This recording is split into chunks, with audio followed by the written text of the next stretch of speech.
Hello students, मैं Ashish Verma, assistant professor law, government law college Ajmer. आज हम LLB first year paper 1.5 environmental law यानी पर्यावरण विधि विषय पर चर्चा करेंगे। पर्यावरण विधि विषय के अंतर्गत सिलेबस के अकॉर्डिंग हमारे द्वारा 3 अधिनियमों का अध्ययन किया जाना है। पहला है the water prevention and control of pollution act 1974, जल प्रदूषण निवारण और नियंत्रण अधिनियम 1974। दूसरा the air prevention and control of pollution act 1981, वायु प्रदूषण निवारण और नियंत्रण अधिनियम 1981। तीसरा है एनवायरमेंट प्रोटेक्शन एक्ट 1986, पर्यावरण संरक्षण अधिनियम 1986। हमारे द्वारा पर्यावरण संरक्षण अधिनियम 1986 का अध्ययन किया जा रहा है। पूर्व के व्याख्यानों में हमारे द्वारा पर्यावरण संरक्षण अधिनियम, जो कि 4 अध्याय और कुल 26 धाराओं में विभाजित है, के अंतर्गत पहले 3 अध्याय, जो कि धारा 17 तक है, पर अध्ययन किया जा चुका है अथवा विस्तृत चर्चा की जा चुकी है। अध्याय 1, जिसका शीर्षक है प्रारंभिक, उसके अंतर्गत हमने परिभाषा सहित धारा 1 व 2 धारा का अध्ययन किया। अध्याय 2, जो कि केंद्रीय सरकार की सामान्य शक्तियों से संबंधित है, के अंतर्गत हमारे द्वारा धारा 3 से 6 धारा का अध्ययन किया गया। इसके उपरांत अध्याय 3 में हमारे द्वारा पर्यावरण प्रदूषण का निवारण, नियंत्रण और शमन, जो कि धारा 7 से लेकर 17 तक है, का अध्ययन किया गया। आज हम अध्याय 4, जिसका शीर्षक है प्रकीर्ण या मिसलेनियस, जो कि धारा 18 से लेकर 26 तक है, का अध्ययन करेंगे। अध्ययन की दृष्टि से हम इसे 2 भागों में डिवाइड कर अध्ययन कर सकते हैं। पहला भाग, जिसे मेरे द्वारा धारा 18 से लेके 22 तक, तथा दूसरा भाग जिसे हमारे द्वारा धारा 23 से लेके 26 तक, अर्थात कुल 18 से लेके 26 तक की 9 धाराओं को हमने 2 भागों में विभाजित कर अध्ययन करना है, जिसमें पहला भाग धारा 18 से लेके 22 तक है और दूसरा भाग धारा 23 से लेके 26 तक है। इस अध्याय के भाग 1 को प्रारंभ करने से पूर्व हम धारा 18 से लेके 26 तक इनके शीर्षकों के बारे में थोड़ी चर्चा कर लेते हैं। धारा 18 सद्भावपूर्वक की गई कार्रवाइयों के लिए संरक्षण के बारे में प्रावधान करती है। धारा 19 अपराधों के संज्ञान के बारे में बताती है। धारा 20 सूचना अथवा जानकारी, रिपोर्टें या विवरणियों के बारे में बताती है। धारा 21 धारा 3 के अधीन गठित प्राधिकरण के सदस्यों, अधिकारियों और कर्मचारियों के लोक सेवक होने के बारे में प्रावधान करती है, जबकि धारा 23 अधिकारिता के वर्जन के बारे में बताती है। इस अध्याय के हमारे द्वारा दूसरे भाग में हम, जिसके अंतर्गत धारा 23 से लेके 26 का अध्ययन करेंगे, इसके संक्षिप्त से रूप में शीर्षक इस प्रकार है। धारा 23 प्रत्यायोजन करने की शक्ति के बारे में प्रावधान करती है। धारा 24 अन्य विधियों के प्रभाव के बारे में बताती है। धारा 25 नियम बनाने की शक्तियों के बारे में प्रावधान करती है और धारा 26 इस अधिनियम के अधीन बनाए गए नियमों का संसद के समक्ष रखे जाने के बारे में प्रावधान करती है। आज हम इस अध्याय, जिसका नाम प्रकीर्ण या मिसलेनियस है, की धारा एक जो कि सेक्शन 18 से लेकर 22 तक है पर विस्तृत चर्चा करेंगे। सबसे पहले है धारा 18 सेक्शन 18 में सद्भावपूर्वक की गई कार्रवाई के लिए संरक्षण के बारे में बताती है। Protection of action taken in good faith. इस अधिनियम के अधीन बनाए गए नियमों या निकाले गए आदेशों या दिए गए निर्देशों के अनुसरण में सद्भावपूर्वक की गई या की जाने के लिए आश्रित किसी बात के लिए कोई वाद, अभियोजन या अन्य विधिक कार्रवाई सरकार या सरकार के किसी अधिकारी या अन्य कर्मचारी अथवा इस अधिनियम के अधीन गठित किसी प्राधिकरण या ऐसे प्राधिकरण के किसी सदस्य, अधिकारी या अन्य कर्मचारी के विरुद्ध नहीं होगी। सरल शब्दों में हम इसे इस प्रकार समझ सकते हैं कि इस धारा के अधीन सबसे पहले संरक्षण किसे प्राप्त है, तो धारा 18 के अनुसार निम्नलिखित को संरक्षण प्राप्त है, जिसमें है पहला सरकार का कोई अधिकारी, सरकार का कोई अन्य कर्मचारी और इस अधिनियम के अधीन गठित प्राधिकरण और ऐसे प्राधिकरण के कोई सदस्य, कोई अधिकारी या ऐसे प्राधिकरण का कोई अन्य कर्मचारी, इनको संरक्षण प्राप्त है। और दूसरा हम ये देखते हैं कि इन व्यक्तियों को किन कार्रवाइयों के विरुद्ध संरक्षण प्राप्त है। इस धारा के अनुसार यदि कार्रवाई सद्भावपूर्वक की गई हो या की जानी आशित हो तो इन्हें निम्न कार्रवाइयों के विरुद्ध संरक्षण प्राप्त होगा, जिसमें है इस अधिनियम के अधीन बनाए गए उपबंधों के अंतर्गत की गई कार्रवाई, और दूसरा इस अधिनियम के अधीन बनाए गए नियमों के अधीन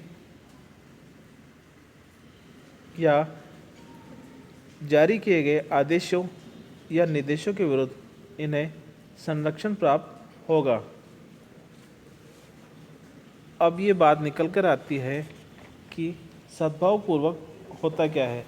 सद्भावपूर्वक को भारतीय दंड संहिता 1860 की धारा 52 में परिभाषित किया गया है। इसके अंतर्गत बताया गया है कि कोई बात सद्भावपूर्वक की गई तब मानी जाएगी जब वह सम्यक सतर्कता और ध्यान, ड्यू केयर एंड अटेंशन से की गई हो और इस धारा के अनुसार संरक्षण का विस्तार सभी प्रकार की कार्रवाई के विरुद्ध प्राप्त होगा, चाहे वह दीवानी हो या फौजदारी। कोई भी वाद, अभियोजन या अन्य विधिक कार्रवाई इनके विरुद्ध नहीं चलाई जा सकेगी, क्योंकि इस अधिनियम का ऑब्जेक्ट है कि प्रावधानों को निर्भयतापूर्वक लागू किया जाना। इसके उपरांत है धारा 19, जिसमें बताया गया है कि अपराधों के संज्ञान के बारे में इसमें बताया गया है। इसके अनुसार कोई भी न्यायालय इस अधिनियम के अधीन किसी अपराध का संज्ञान ऐसे परिवाद के दायर करने के सिवाय नहीं करेगा जिसमें कि पहला, केंद्रीय सरकार या उस सरकार द्वारा इस निमित्त प्राधिकृत कोई प्राधिकरण या अधिकारी, या दूसरा, कोई ऐसा व्यक्ति जिसने अभिकथित अपराध की और परिवाद करने के आशय की विहित रीति से कम 60 दिन की सूचना केंद्रीय सरकार या पूर्वोक्त रूप में प्राधिकृत प्राधिकरण या अधिकारी को दे दी है।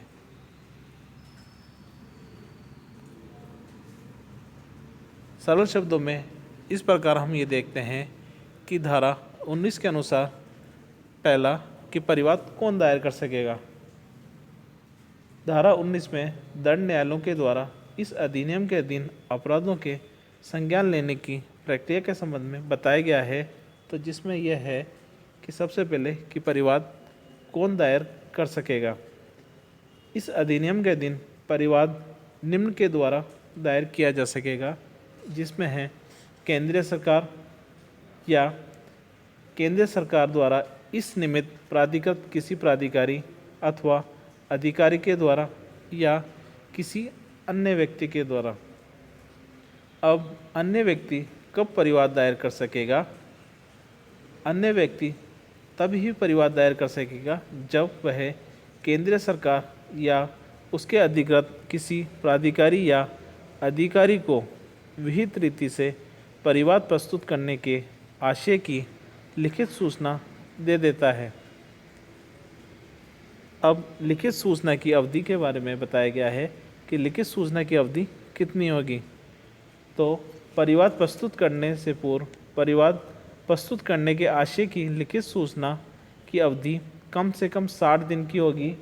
60 दिन की लिखित सूचना के अवसान पर प्रस्तुत की गई परिवाद पर ही न्यायालय को किसी अपराध का संज्ञान लेने की शक्ति प्राप्त है। और अपराधों के संज्ञान का अर्थ यहाँ भारतीय दंड प्रक्रिया संहिता के अंतर्गत भारतीय दंड प्रक्रिया संहिता 1973 के अंतर्गत अपराध के संज्ञान का अर्थ है इस संहिता के अधीन कार्रवाई किए जाने की दृष्टि से परिवाद का स्वीकार किया जाना। इस प्रकार इस धारा 19 में पर्यावरणीय अपराधों के लिए सशक्त मजिस्ट्रेट पर्यावरण संरक्षण अधिनियम 1986 के अधीन कार्रवाई किए जाने की दृष्टि से अपराधों का संज्ञान तब ले सकेगा जब धारा 19 की प्रक्रिया को पूरी करके परिवाद दायर किया जाए। अब है धारा 20, जो कि सूचना, रिपोर्ट, जानकारी और विवरणिकाएँ के बारे में बताता है। इन्फॉर्मेशन, रिपोर्ट्स और रिटर्न्स। धारा 20 के अंतर्गत केंद्र सरकार इस अधिनियम के अधीन अपने कृत्यों के संबंध में समय समय पर किसी व्यक्ति, अधिकारी, राज्य सरकार या अन्य प्राधिकरण से अपने को या किसी विहित प्राधिकरण को या किसी अधिकारी से रिपोर्टें, विवरणियाँ, आंकड़े, लेखे और अन्य जानकारी देने की अपेक्षा कर सकेगी और ऐसा व्यक्ति, अधिकारी, राज्य या अन्य प्राधिकरण ऐसा करने के लिए आबद्ध होगा। इस धारा के अनुसार यह धारा यह स्पष्ट करती है, यह धारा कतिपय कुछ व्यक्तियों पर जानकारी देने का विधिक दायित्व डालती है। सूचनाएं देने के लिए निम्न व्यक्तियों को आबद्ध है। सूचना देने के लिए निम्न आबद्ध हैं। पहला, राज्य सरकार, कोई व्यक्ति, कोई अधिकारी, कोई अन्य प्राधिकारी। और सूचना के लिए प्रारूप होगा प्रतिवेदन, विवरणिकाएँ, आंकड़े, लेखे और अन्य जानकारियाँ। और सूचनाएं कब दी जाएगी, इसके बारे में कहा गया है कि सूचनाएं तब दी जाएगी जब केंद्र सरकार द्वारा मांगी जाए या केंद्र सरकार इस निमित्त समय समय पर मांग करें। अब है धारा 21। धारा 21 में प्राधिकरण के सदस्यों के अधिकारियों एवं कर्मचारियों के लोक सेवक होने के बारे में प्रावधान करती है। इसके अनुसार इस अधिनियम की धारा 3 के अधीन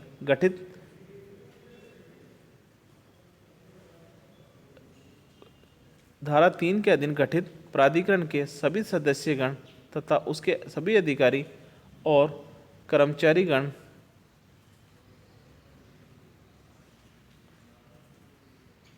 जब वे इस अधिनियम के किसी उपबंध या उसके अधीन बनाए गए किसी नियम या निकाले गए किसी आदेश या दिए गए निर्देश के अनुसरण में कार्य कर रहे हों या जब उसका ऐसा कार्य करना तात्पर्यत हो, तो भारतीय दंड संहिता की धारा 21 के अर्थ में लोक सेवक समझे जाएंगे। अर्थात इस अधिनियम की धारा 3 के अधीन गठित प्राधिकरण के सभी सदस्य, उसके कर्मचारी, अधिकारी जब वे इस अधिनियम के अधीन बनाए गए नियमों या जारी किए गए आदेशों निर्देशों के अनुसरण में कार्य कर रहे हों या उनका कार्य किया जाना आश्रित हो, तो वे भारतीय दंड संहिता 1860 की धारा 21 के अर्थ में लोक सेवक समझे जाएंगे। यह धारा इस बात को स्पष्ट करती है कि इस अधिनियम की धारा 3 की उपधारा में केंद्र सरकार के द्वारा कोई प्राधिकरण या प्राधिकरणों का गठन किया जाता है तो उनकी विधिक स्थिति क्या होगी। इस धारा में स्पष्ट किया गया है कि प्राधिकरण के सभी सदस्य और अधिकारी और कर्मचारी लोक सेवक समझे जाएंगे। भारतीय दंड संहिता 1860 की धारा 21 में इसके बारे में प्रावधान बताया गया है। अब है धारा 22। धारा 22 अधिकारिता के वर्जन के बारे में प्रावधान करती है। इसके अनुसार किसी सिविल न्यायालय को केंद्र सरकार या किसी अन्य प्राधिकरण या अधिकारी द्वारा इस अधिनियम द्वारा प्रदत्त किसी शक्ति के अनुसरण में या इसके अधीन कृत्यों के संबंध में की गई किसी बात, कार्रवाई या निकाले गए आदेश या दिए गए निर्देश के संबंध में कोई वाद या कार्रवाई ग्रहण करने की अधिकारिता नहीं होगी। धारा 22 के अनुसार किसी सिविल न्यायालय को किसी ऐसे मामले में की गई किसी बात के बारे में कोई वाद या कार्रवाई ग्रहण करने की अधिकारिता नहीं होगी जो इस अधिनियम के अधीन किए गए कृत्यों की कार्रवाइयों तथा दिए गए आदेशों या जारी किए गए निर्देश के अनुसरण में केंद्रीय सरकार द्वारा या अन्य प्राधिकारी या अधिकारी द्वारा अपनी शक्तियों के अंतर्गत की गई हो। इस प्रकार जहां धारा 18 सद्भावपूर्वक की गई कार्रवाइयों से संरक्षण प्रदान करती है, वहीं धारा 22 सिविल वाद या कार्रवाई से पूर्णतः न्यायालय की अधिकारिता से अपवर्जित कर संरक्षण प्रदान करती है। इस प्रकार आज हमारे द्वारा धारा 18 से लेके 22 तक धाराओं पर विस्तृत चर्चा की गई, जिसमें हमारे द्वारा अपराधों के संज्ञान, सद्भावपूर्वक की गई कार्रवाइयों के बारे में संरक्षण, सूचनाएं और रिपोर्ट और विवरणों के बारे में संबंधित प्रावधान और प्राधिकरण के सदस्यों अधिकारियों का लोक सेवक होने और अधिकारिता के वर्जन के बारे में प्रावधान के संबंधों में हमारे द्वारा विस्तृत चर्चा की गई। धन्यवाद।